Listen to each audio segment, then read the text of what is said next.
Hello friends, team India రెండో మ్యాచ్లో ఓడిపోయి చాలా వరకు విమర్శల పాలవుతుంది. ఇక ఈ క్రమంలో జట్టు కూర్పు పైన, అదేవిధంగా ముగ్గురు ఆటగాళ్ల పైన ఇప్పుడు బాగా చర్చ నడుస్తుంది. ఆ ఆటగాళ్ళు ఎవరంటే నెంబర్ 1 మన సిరాజ్, అదేవిధంగా మన నితీష్ హర్షిత్ రాణా, అదేవిధంగా మన విరాట్ కోహ్లీ, అదేవిధంగా వాషింగ్టన్ సుందర్.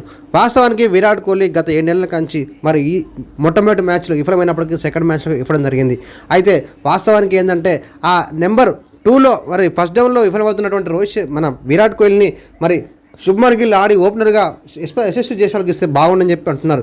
ఇక అదే కాకుండా మరొక విషయం ఏంటంటే కుల్దీప్ యాదవ్ని ఎందుకు ఆడించట్లేదని చెప్పి అడుగుతున్నారు. ఎందుకంటే స్పిన్ పిచ్ల మీద కొంచెం ఇబ్బంది పడుతున్నటువంటి ఆస్ట్రేలియా బ్యాటర్లకి మరి తప్పకుండా కుల్దీప్ యాదవ్ ఒక సవాల్గా ఉండేవాడని చెప్పి కుల్దీప్ యాదవ్ని ఆడిపిస్తే బాగుండు కదా, వాషింగ్టన్ సుందర్ ఎందుకు ఆడిపించారో అర్థం కాని పరిస్థితి చెప్తున్నారు.